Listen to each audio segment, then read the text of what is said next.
أعوذ بالله من الشيطان الرجيم بسم الله الرحمن الرحيم ربنا لا تزغ قلوبنا بعد إذ هديتنا وهب لنا من لدنك رحمة إنك أنت الوهاب ربنا إنك جامع الناس ليوم لا ريب فيه إن الله لا يخلف الميعاد إن الذين كفروا لن تغني عنهم أموالهم ولا أولادهم من الله شيئا وأولئك هم وقود النار كداب آل فرعون والذين من قبلهم كذبوا بآياتنا فأخذهم الله بذنوبهم والله شديد العقاب.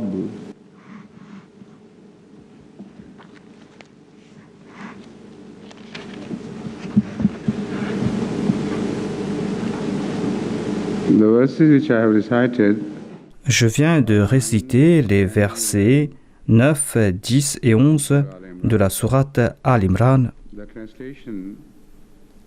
La traduction de ces versets est comme suit.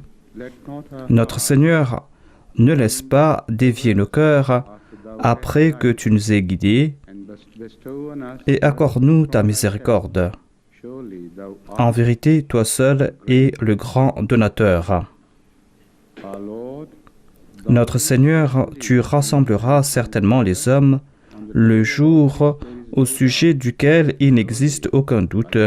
Assurément, Allah ne manque jamais à sa promesse. Ceux qui ne croient pas, leurs enfants et leurs biens ne leur serviront à rien contre Allah. Ceux-là seront du combustible pour le feu.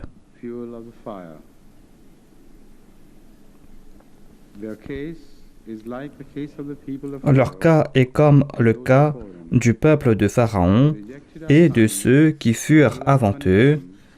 Ils rejetèrent nos signes et Allah les punit pour leurs péchés. Et Allah est sévère dans son châtiment.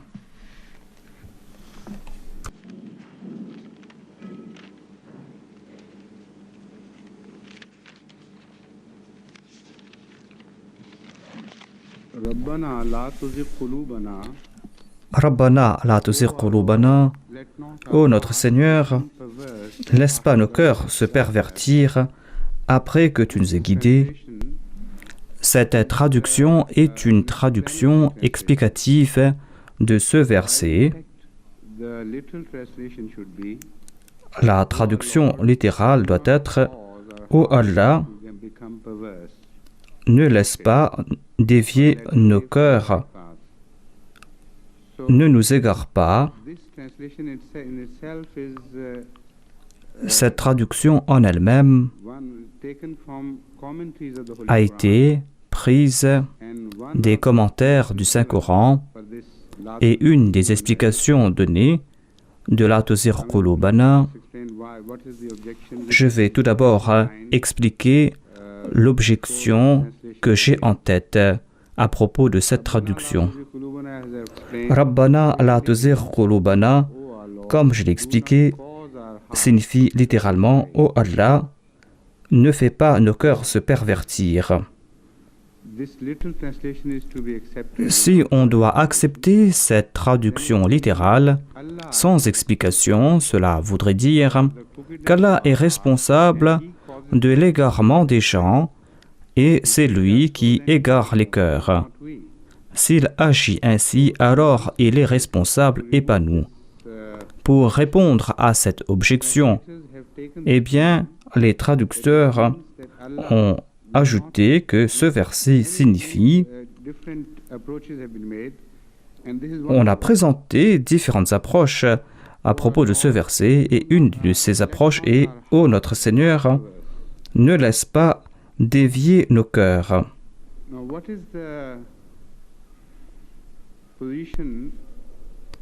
Quelle est la position des autres exégètes à ce propos? J'ai passé en revue la liste des explications plausibles, des explications présentées par les exégètes du passé. On a présenté quelques suggestions et une de ces suggestions est « Ô notre Seigneur, ne transforme pas nos cœurs ou ne nous égare pas ou n'égare pas nos cœurs » dans le sens que nous ne voulons pas que tu nous qualifies d'égarés, de personnes ayant l'esprit tordu, de personnes qui se sont écartées du droit chemin. La tozir signifie que la déclaration de la part de Dieu et non pas le fait qu'il est la cause première. Par rapport à un autre verset du Saint-Coran sur le même sujet, le sens est très clair et il n'y a pas de doute quant au sens de ce verset. Si on lit cela à la lumière d'une autre déclaration mentionnée dans la sourate As-Saf, il est dit dans cette sourate, lorsque Moïse est venu et lorsqu'il a présenté son message, par la suite, فَلَمَّا زَاغُوا أَزَاغَ اللَّهُ قُلُوبَهُمْ وَاللَّهُ لَا يَهْدِي الْقَوْمَ الْفَاسِقِينَ. Le terme zar et azar a été utilisé et ce sens est assez clair ici. Cela signifie que lorsque les suivants de Moïse se sont égarés eux-mêmes du droit chemin et Allah les a laissés s'égarer, Allah ne les a pas arrêtés, Allah les a qualifiés d'égarés, Allah les a placés parmi ceux qui se sont égarés. La responsabilité initiale dans ce verset a été définie clairement et cette responsabilité repose sur les épaules de ceux qui ont voulu être égarés. À la lumière de cela, on doit traduire ce verset comme suit. Et c'est ici la première épreuve d'un croyant. L'on va voir s'il va tirer des leçons de ce verset qu'on a cité à propos des mutashabihat et des muhkamat.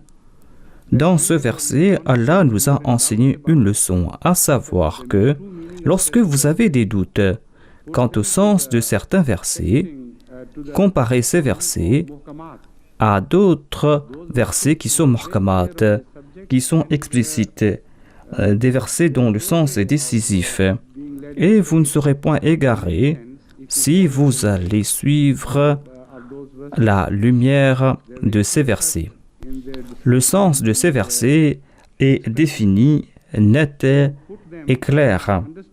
Et ces versets sont clairs dans leur expression. Essayez de comprendre ces versets à propos desquels vous avez des doutes. Examinez ces versets à la lumière d'autres versets dont le sens sont clairs. On doit tout d'abord se trouver vers un autre muhkam qui va nous guider vers le sens réel de ce verset. Et c'est là un exemple de ce qu'Allah veut nous faire comprendre. فَلَمَّا زَاغُوا أَزَاغَ اللَّهُ قُلُوبَهُمْ. Ce verset est muhkam par rapport à ce verset de la sourate Al-Imran. À la lumière du verset de la sourate As-Saf, le verset de la sourate Al-Imran sera un verset mutashabih.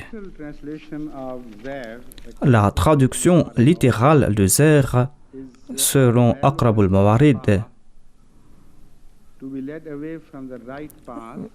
Zer signifie s'égarer du droit chemin, c'est-à-dire s'incliner, être enclin à s'égarer du droit chemin.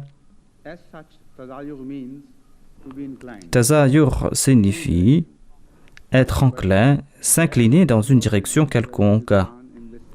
Zer est tout le temps utilisé dans le Saint-Coran, à savoir que si l'on se tourne dans la mauvaise direction, alors que Hanifa est le contraire de Zer. Si vous vous tournez dans la bonne direction, vous serez considéré comme Hanif, tout comme ce fut le cas du prophète Abraham. Ainsi donc, Zer est le contraire de Hanif. Il est dit Rajulun Za'irun, Cela s'applique à une personne qui a une mauvaise attitude dans la vie. Il y a tout le temps quelque chose de mauvais dans ses actions. Cette personne est qualifiée de rajulun za'ir. Za'ir, selon le dictionnaire Mufradat, za'ir est l'infinitif. Za'ir signifie le doute, une suspicion. Za'ir signifie se tourner dans la mauvaise direction. Zara yaziru za'irran. Zara al-basara. Voilà un usage de ce terme dans le Saint-Coran, un usage par rapport au saint prophète Mohammed lui. Et ce terme n'est pas utilisé dans le même sens qui a été mentionné auparavant. L'imam Raghib a déclaré Zara al-basaru ma zara al-basaru. Étant donné qu'il y a une connotation négative, cela peut signifier s'écarter du droit chemin. Cela signifie que le regard du saint prophète Mohammed lui ne s'est pas écarté du droit chemin. Et l'imam Raghib nous a aussi expliqué que lorsque les Arabes disent Zahar al-Basar, cela signifie que son regard, sa vision n'est pas fatiguée. Si vous regardez quelque chose intensément pendant longtemps, des fois, votre vision s'affaiblit et vous êtes fatigué. Si vous êtes trop fatigué, eh bien, vos yeux se détournent de cet objet. Si vous essayez de vous concentrer sur un point infime, eh bien, automatiquement, l'œil ne va plus se focaliser sur ce point. Et l'œil va se détourner de ce point physiquement. Voilà donc le sens présenté par Zahir ici. Mais la connotation ici est différente. Cela ne veut pas dire s'écarter du droit chemin. Cela veut dire s'écarter en raison de la fatigue. Un autre usage est Zarat al-Shams. Ce terme est utilisé par rapport à l'inclination du soleil lorsque le soleil se couche et lorsque le soleil est sur le point de se coucher et lorsque les ombres s'allongent, eh bien, les Arabes disent Zarat al-Shams.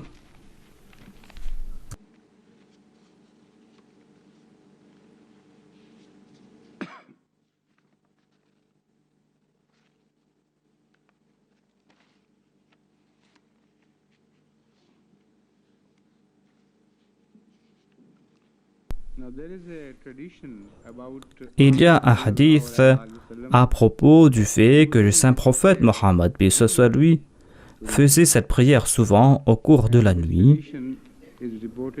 Et ce hadith est rapporté par Aïcha Siddiqa radhiyallahu qui déclare que lorsque le saint prophète Mohammed lui se levait au cours de la nuit pour prier, il récitait cette prière.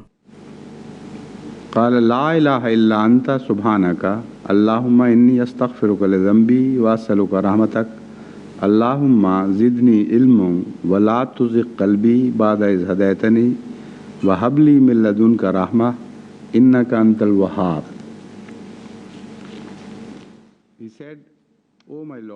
Il déclare: Ô mon Seigneur, ô Allah, il n'y a pas d'autre Dieu hormis toi.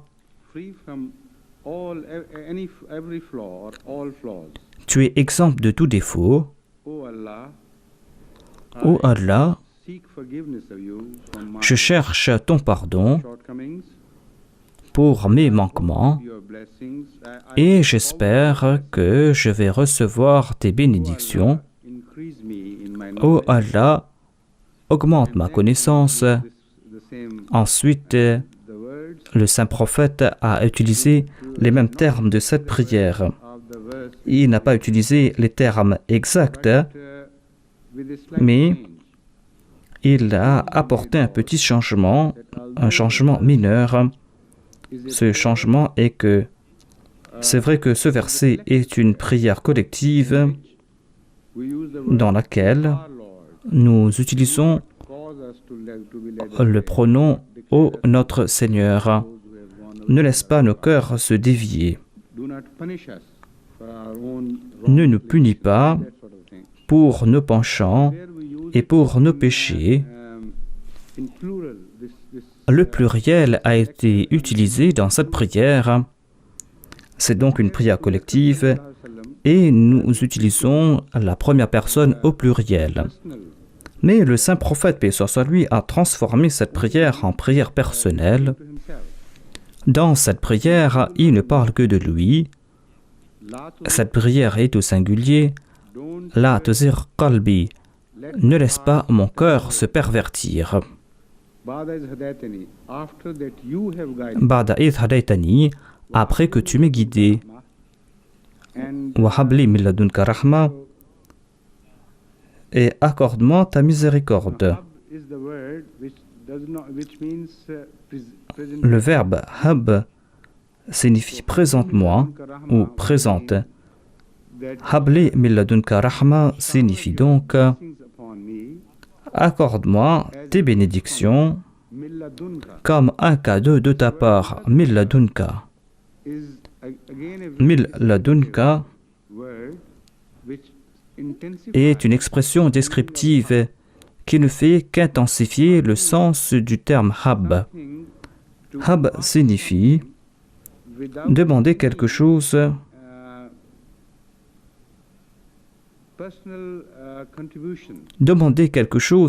sans qu'il y ait de contribution personnelle de la personne qui fait la requête. Si une personne ne mérite rien, si une personne n'a pas contribué afin d'avoir une récompense quelconque, eh bien cette personne ne justifie pas qu'on lui accorde cette récompense. Cette personne n'a joué aucun rôle pour acquérir ce cadeau, et c'est là que l'on va utiliser le terme hab.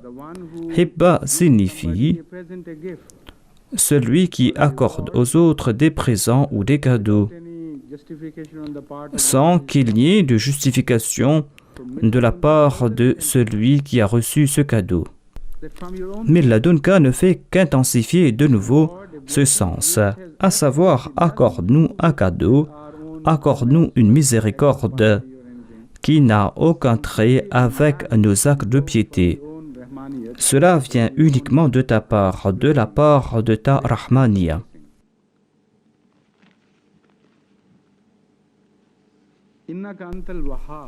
Ensuite, il est dit Innaka antal wahhab. L'attribut al-wahhab vient intensifier ce sens. Dieu est qualifié de wahhab ici. Wahhab est un attribut qui est très proche et qui est similaire de l'attribut ar-Rahman. Rahman par rapport à Rahim, comme vous l'avez déjà compris, signifie celui qui accorde des faveurs et des grâces ou qui accorde des bénédictions sans qu'il y ait de requête de la part de celui qui reçoit ces bénédictions. Ainsi donc, Rahman est un attribut beaucoup plus vaste. C'est un attribut qui s'applique avec une plus large effet. Mais Wahhab a quelque chose de commun avec l'attribut Ar-Rahman. Par l'entremise de l'attribut Ar-Rahman, nous demandons quelque chose à Dieu. Et ce cadeau nous est offert en dépit du fait que nous n'avons accompli aucun effort. L'attribut Ar-Rahman a un sens beaucoup plus large. Et Rahman signifie une qualité de Dieu à travers laquelle il accorde des faveurs sans qu'il n'y ait de requête de la part du récipiendaire. C'est pour cette raison que dans l'acte de création, nous voyons l'attribut Ar-Rahman. Et c'est pour cette raison que par rapport à la révélation du Saint-Coran, on utilise l'attribut Ar-Rahman.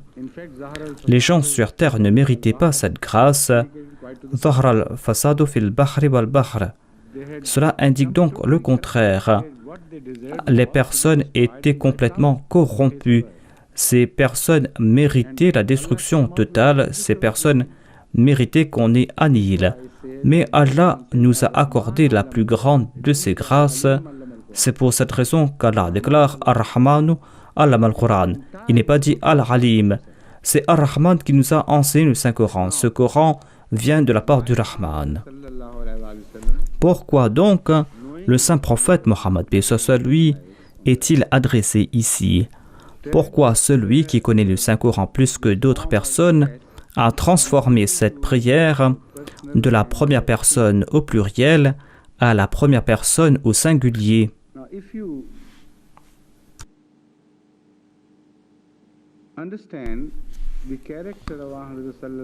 Si vous comprenez le caractère même du saint prophète Mohammed lui,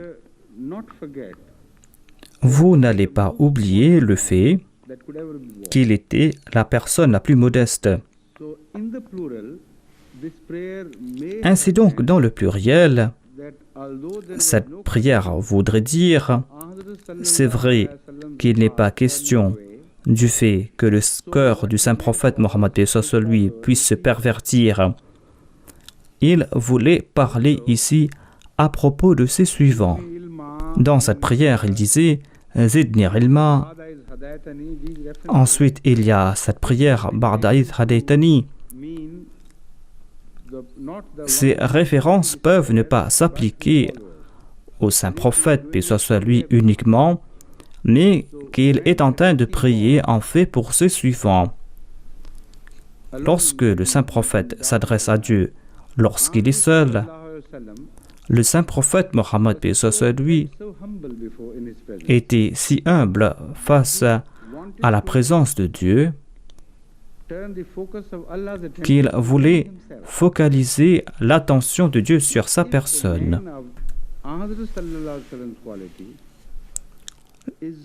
Voyez le calibre du saint prophète Mohammed paix soit lui. Il était complètement ébloui par la malikiya de Dieu, par le fait que Dieu est indépendant, par son istirna. L'istirna est cet attribut de Dieu qui transforme Dieu en un être indépendant de toute autre chose. Istirna signifie que Dieu possède tout et qu'il est le créateur et qu'il n'a besoin de rien et que tout dépend de lui. Ainsi donc, nos contributions personnelles sont complètement insignifiantes face aux contributions de Dieu.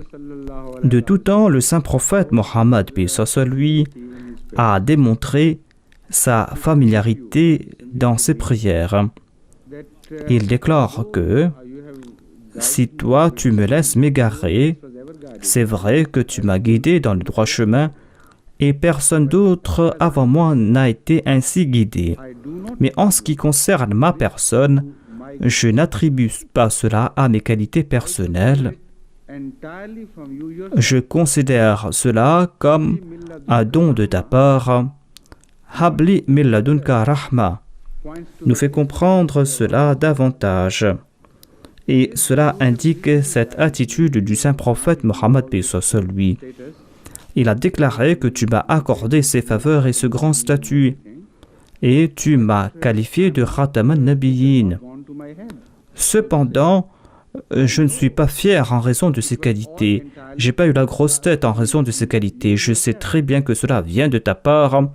Ce sont autant de grâces que tu m'as octroyées et conséquemment, si tu décides reprendre ce que tu m'as accordé, je n'aurai pas de complainte à faire.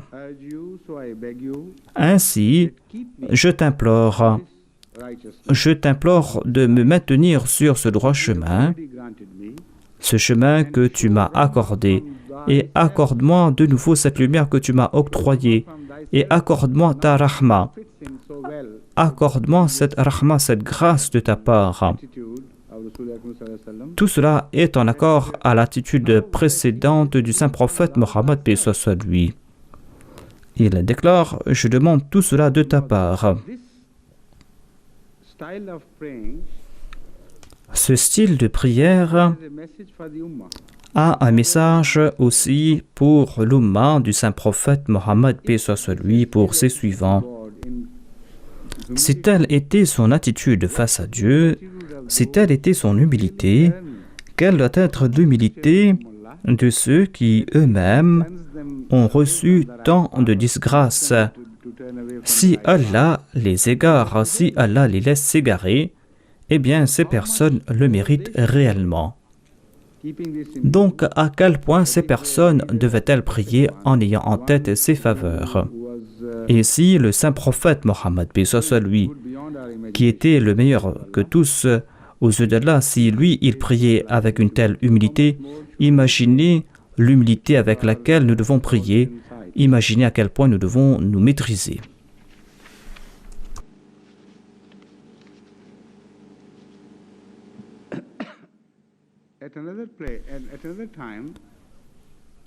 On avait aussi demandé au saint prophète Mohammed, paix soit lui,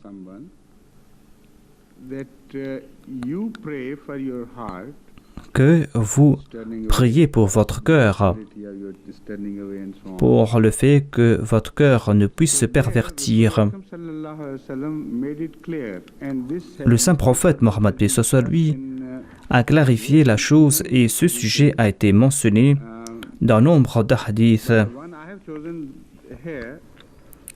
Le hadith que j'ai choisi aujourd'hui ne fait pas mention de la personne qui a posé cette question. J'ai choisi ce hadith qui vient de Sahih Muslim, Kitab al-Qadr. Ce hadith se lit comme suit. One said, Inna quluba bani adama kullama baina isba'aini min asabi ar-rahmani ka qalbin wahidin yusarrifuhu haythu yasha'u thumma yaqala Rasulullah sallallahu alayhi wa sallam Allahumma musarrif al-qulubi sarrif qulubana ala ta'atika. He said, ce sujet a été mentionné dans d'autres hadiths et je vais traduire ce hadith. Il est dit donc que le saint prophète Mohammed, paix soit lui, a déclaré que les cœurs de tous les fils d'Adam sont entre les deux doigts d'Allah. Métaphoriquement, ces cœurs se trouvent entre les deux doigts d'Allah et il peut les tourner selon son bon vouloir. Il peut les tourner ainsi et ainsi. Mais par la suite, le saint prophète Mohammed, paix soit lui, a prié Allahumma musarrif al-qulub sarrif qulubina ala ta'atik. Ô notre Seigneur, change la direction de nos cœurs dans la direction de la soumission envers toi. Pourquoi ai-je choisi cette prière et cette version? C'est une prière que les Ahmadis ont besoin à notre époque. Et c'est une prière très importante. C'est vrai que tous les hadiths du saint prophète, paix soit lui, doivent être lus avec une grande attention, car ces hadiths ont un message profond, un message que l'on ne peut voir si l'on regarde cela de manière superficielle. Ainsi donc, si l'on veut comprendre ce fait, l'on doit voir le point qu'il a mentionné.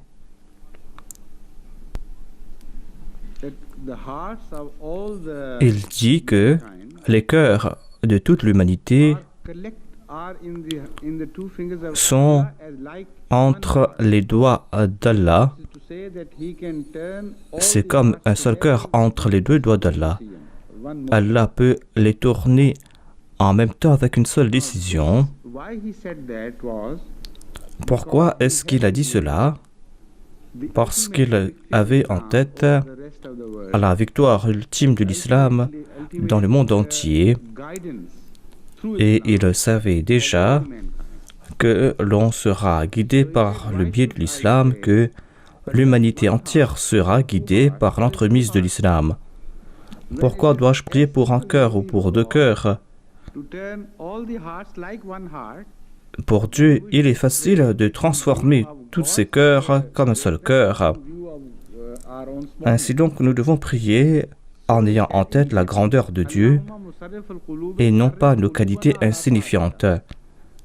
Il déclare sarrif qulubina ala ta'atik. Ô notre Seigneur, tu peux transformer le cœur de l'humanité tout entière d'un mouvement du doigt, fait de sorte que l'humanité tout entière puisse se tourner vers l'obéissance envers toi.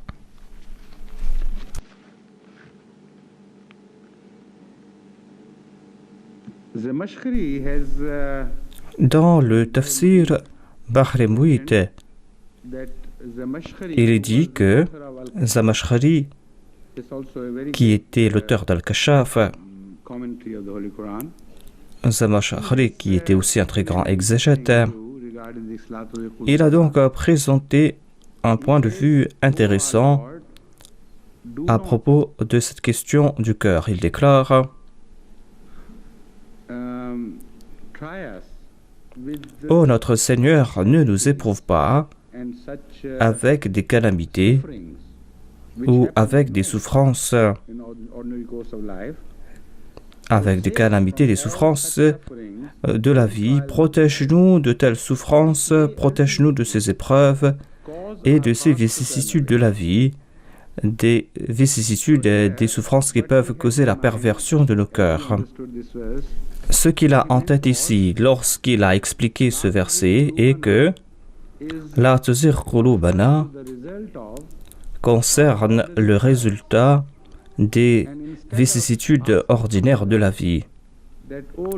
Et au lieu de demander à Allah, ô notre Seigneur, ne transforme pas nos cœurs, ce verset signifie, ô Allah, sauve-nous de ces épreuves et ne nous laisse pas passer par de telles épreuves et par de telles difficultés qui peuvent nous accabler complètement, et conséquemment, nous allons nous détourner. Ici, en fait, cela veut dire le changement de la religion par la coercition. Parfois, certaines personnes passent par des tortures et ces personnes croient qu'il est impossible pour elles de souffrir davantage. Et quelque chose se brise en ces personnes. Ces personnes n'ont pas la détermination de surmonter ces souffrances et de se battre contre l'oppression. Et ces personnes disent: faites ce que vous avez à faire, nous sommes d'accord. Zamakhshari nous explique cela. Peut-être qu'il avait cela en tête. Et c'est là un sens que l'on peut aussi accepter.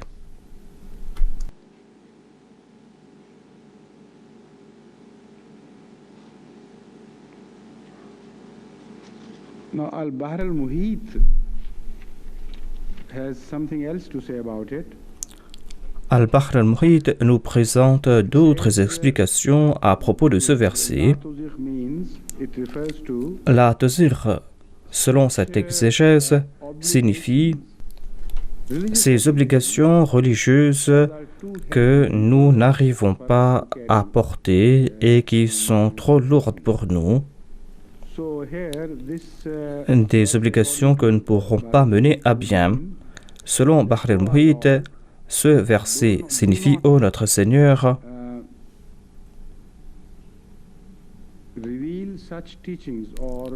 ne révèle pas de tels enseignements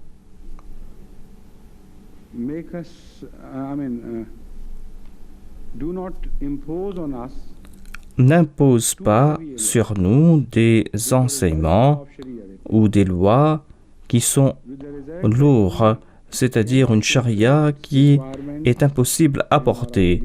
Nous ne serons pas à la hauteur de nos obligations et en fin de compte, nous serons écartés du droit chemin. On ne peut accepter cela. On ne peut accepter cette explication. Cela va à l'encontre des muhkamat coraniques. D'ailleurs, à la fin de la précédente sourate, Allah a déclaré qu'il n'impose pas des fardeaux que les gens ne peuvent porter. Donc, comment peut-on accepter cette explication? C'est une négation de ce qu'a dit Allah. On ne peut donc pas accepter cette explication. D'ailleurs, La grande majorité de la charia a déjà été révélée lorsque ce verset fut révélé. Il y avait très peu qui devaient être révélés par la suite. Même si on laisse la sourate Al-Baqarah, les autres révélations ont déjà été accordées et cette sourate a été révélée vers la fin, au cours de la 9e année de l'Hégire. Donc, comment appliquer cela à la révélation de la loi de l'islam? Cette prière ne concerne donc pas à la révélation de la loi.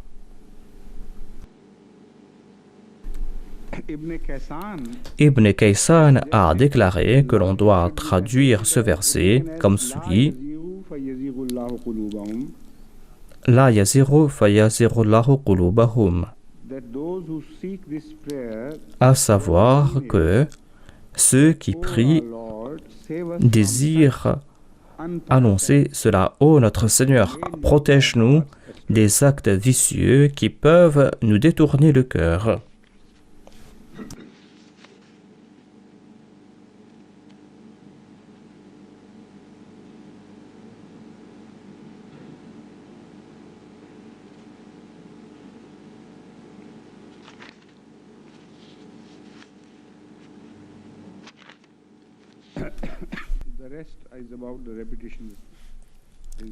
Le reste des commentaires n'est que répétition de ce que je viens d'expliquer. Je vais mettre cela de côté.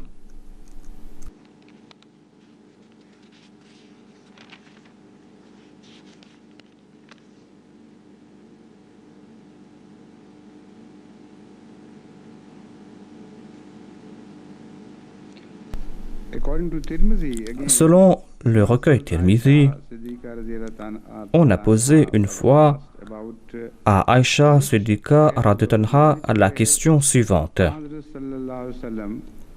à savoir quelle prière le saint prophète Mohammed paix soit lui récitait-il le plus. Pour répondre à cette question, Aïcha a répété la même prière, je crois,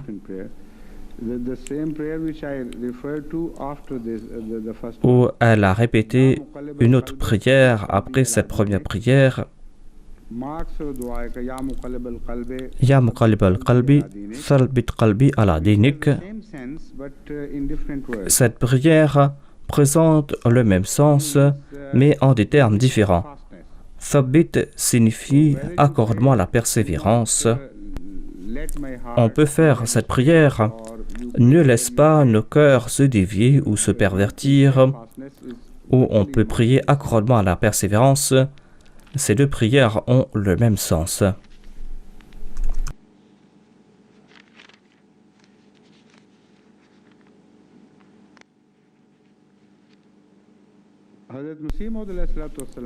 Le Messie promis alayhi salam a traduit cette prière dans son ouvrage Tashkilatul Thaqalatayn en ces termes: Ô notre Seigneur, protège nos cœurs des égarements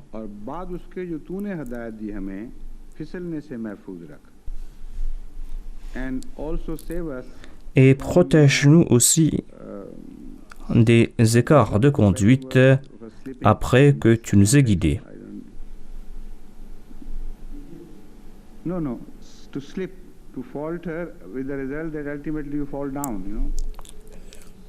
La traduction signifie ici glisser ou tomber.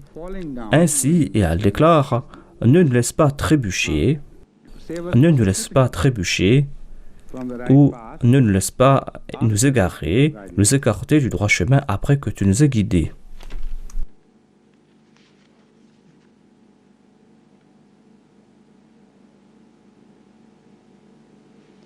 Le premier calife radhiyallahu anhu a traduit ce verset comme suit. Il l'a traduit selon le contexte, et comme je l'ai évoqué auparavant, le contexte est que l'on trouve mention de ces personnes qui ont détourné les sens des versets du Saint-Coran en attribuant des mauvaises interprétations aux versets mutashabihat. Et il ne compare pas ces versets mutashabihat à d'autres versets dont le sens est décisif. Le premier calife a traduit cela dans ce contexte en disant que ce verset veut dire « Ô notre Seigneur, protège-nous des égarements, ne nous laisse pas nous écarter du droit chemin, ne nous laisse pas traduire le Saint-Coran de façon erronée, selon nos propres désirs et non pas selon tes décrets. » Voilà donc le sens de ce verset selon son contexte, dit le premier calife. Ensuite, il déclare que Milladunka Rahma veut vouloir dire le Saint-Coran. Car Ar-Rahman allam al-Quran. Ici, la plus grande expression de la miséricorde d'Allah est le Saint-Coran lui-même. Hablana Milladunka Rahma, dans le même contexte, voudrait dire « Guide-nous vers le Saint-Coran, de par ta miséricorde, une miséricorde que tu nous as octroyée, guide-nous vers ce Saint-Coran. »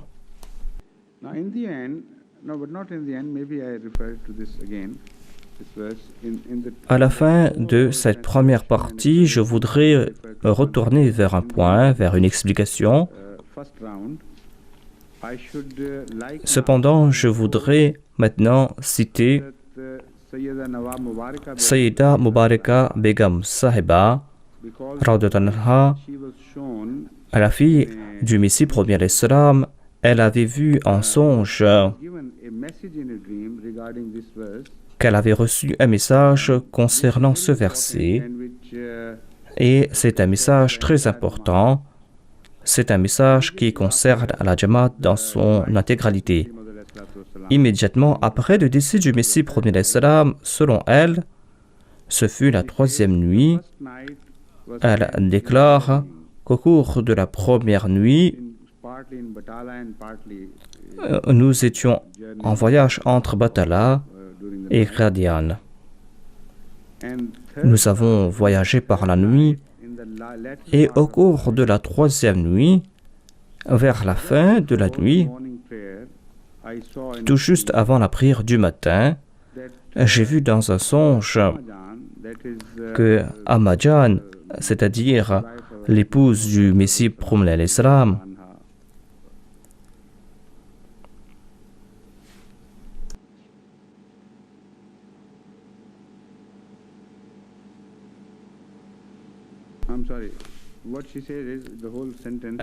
elle ne fait pas mention de l'épouse du Messie premier l'Islam.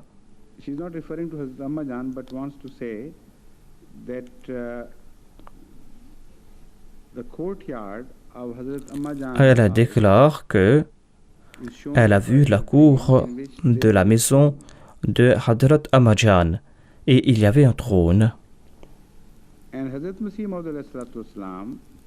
Et le Messie premier à l'Islam est descendu de là où Ummijan, c'est-à-dire la première épouse du Muslih Maud, avait l'habitude de vivre. C'était une maison surélevée par rapport à la maison de l'épouse du Messie premier l'Islam. Elle a vu dans le songe que le Messie premier l'Islam est descendu de cette maison. Et le Messie premier l'Islam était tout habillé. Il portait son manteau et tout, et par la suite, le Messie premier l'Islam s'est mis debout sur ce trône. Et en ce même instant, le trône tout entier a commencé à trembler et à bouger. Mais le Messie premier à l'Islam était tout le temps droit et il ne tremblait point.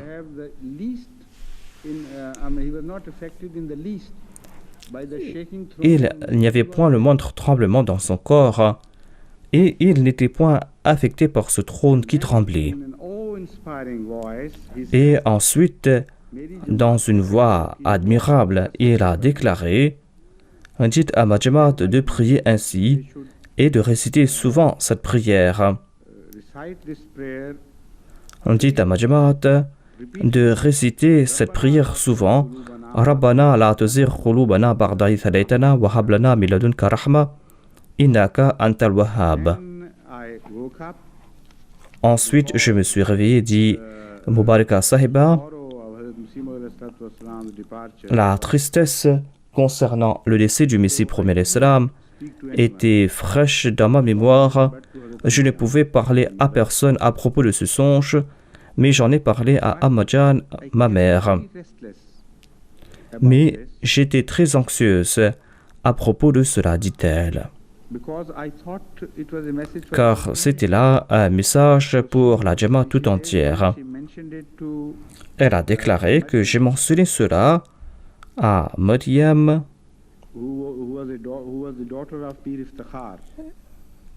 qui était la fille de Pir Iftikhar. Et elle a déclaré que c'est un message très important. Et je promets que je ne vais jamais abandonner cette prière et que je vais la réciter souvent. Et Sayyida Mubaraka Sahiba a déclaré que ce fut en raison de cette prière que cette dame, Maryam, est restée dans la communauté en dépit du fait que son mari a abandonné l'islam et s'est converti au christianisme plus tard. Son mari lui avait demandé de le suivre, mais elle était ferme. En dépit des épreuves très sévères, en dépit de ses souffrances, en dépit de ses difficultés financières, elle n'a jamais abandonné l'islam. Elle a pris ses enfants et elle est venue à Qadian. Elle est passée par de grandes difficultés. Cependant, elle a donné une bonne éducation à ses enfants. C'est là le résultat de cette prière que je voulais mentionner ici. Sayyida Begum Sahiba a mentionné de nouveau l'époque tout juste après le décès du Messie premier l'Islam. Par la suite, dit-elle, j'ai mentionné cela au premier calife. J'ai vu une grande souffrance dans ses yeux quand j'ai mentionné cela au premier calife. Et je ne peux oublier cette souffrance que j'ai vue dans les yeux du premier calife. Il a beaucoup souffert lorsque je lui ai rapporté ce rêve. J'ai ressenti comme s'il tremblait et il a répété lui-même qu'il ne va jamais abandonner cette prière. Je vais tout le temps réciter cette prière au cours de ma vie. Et ensuite, elle a déclaré que bien longtemps après, j'ai raconté ce songe à mon frère, le deuxième calife de la communauté. Cela démontre aussi que dans son esprit, le calife jouit du plus grand statut,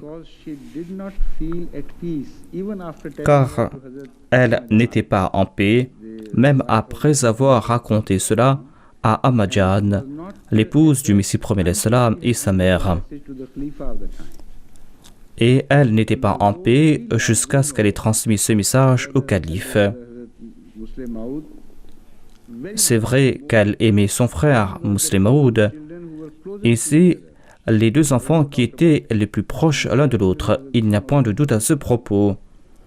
De tous les enfants du Messie premier l'Islam, Hadrat Muslim Maud, radhiyallahu anhu, l'aimait le plus.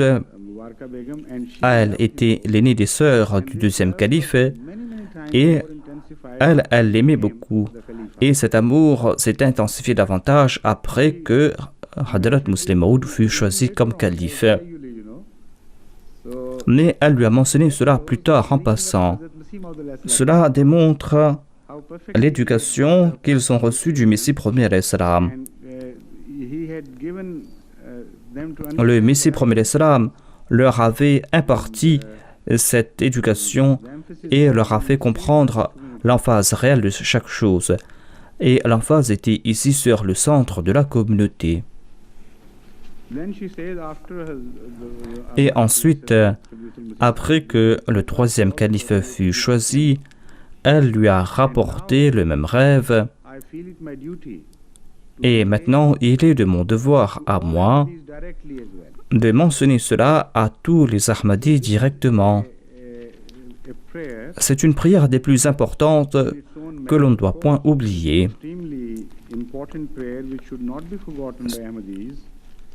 Les Ahmadis ne doivent point oublier cette prière, tout d'abord parce que le saint prophète Mohammed, paix soit sur lui, lui-même avait l'habitude de prier en ces termes. C'est vrai que la forme n'était pas la même, mais les paroles étaient les mêmes, à l'exception du fait que le saint prophète, paix soit sur lui, utilisait la première personne du singulier. Ensuite, le Messie premier l'Islam lui-même est apparu dans un songe à sa fille, et c'est un songe de qualité divine. Ce n'était pas là l'imagination de cette personne, car il y a des signes dans les rêves qui indiquent que ce rêve est distinct. Et ici, le signe est que le trône est en train de trembler, mais que le Messie premier l'Islam, lui, n'est pas affecté par cela. Cela démontre que ce fut la Jamaat qui est concernée ici. Le trône signifie la Jamaat, et après le décès d'un prophète et après le décès d'un calife, eh bien, la Jamaat passe par ces phases de tremblement, comme si les choses sont instables. Mais l'imam choisi par Dieu n'est point affecté et il ne fait pas montre de faiblesse. Cela indique donc clairement que ce fut un rêve d'ordre divin. Ce n'était pas là les fruits de son imagination. C'est pour cette raison que j'ai pensé que je vais mentionner cela à la fin de ce verset, afin que tous les membres de la Jamaat puissent se rappeler de cette prière. Et en voyant les circonstances présentes, on doit aussi prier en ce sens.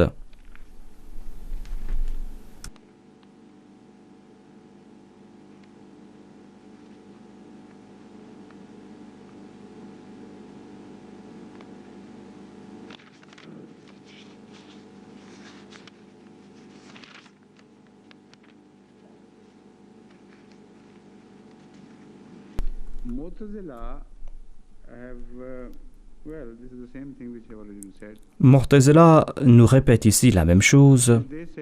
Il est dit qu'il est impossible pour que Dieu puisse égarer les gens. C'est pour cette raison que l'on doit interpréter cela.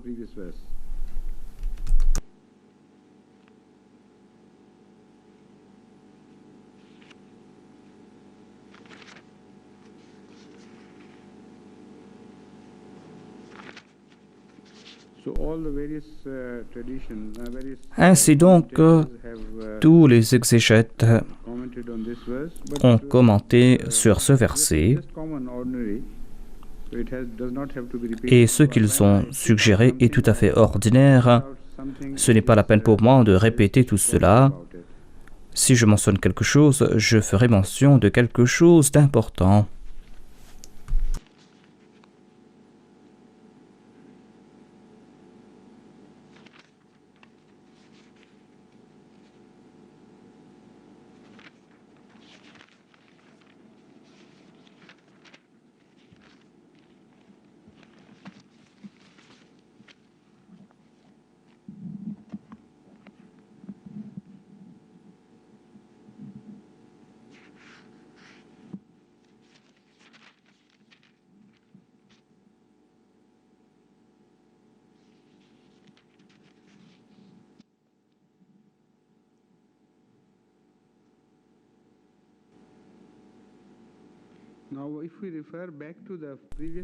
Si on se tourne de nouveau vers le verset précédent, et si on lit cela à la lumière de ce qui a été dit, l'on va comprendre immédiatement que le mot zer a été utilisé dans le verset précédent. Et ce n'est pas la peine de se tourner vers d'autres parties du Saint-Coran pour comprendre la portée réelle de ce verset, car il est dit wa ukhru mutashabihat fa amma alladhina fi qulubihim zayghun fayattabi'una ma tashabaha minhu. Ici, le mot zayg n'est pas attribué à Dieu. Il n'est pas dit ici que c'est Allah qui détourne les cœurs, qui place du zayg, de l'égarement dans le cœur. Ce verset explique tout simplement la situation d'un cœur pervers, d'un cœur qui est déjà enclin à se tourner dans la mauvaise direction. Azar Allahu qulubuhum signifie tout simplement que ces personnes attribuent leur concept erroné, leur tendance erronée ou leur tendance perverse à ces versets coraniques ou aux paroles de Dieu, que cela se trouve dans le Saint-Coran ou dans d'autres écritures sacrées. Ces personnes ont le désir d'égarer les gens intentionnellement afin qu'ils puissent atteindre leur but. Zer a donc été expliqué ici à la lumière de cette première mention.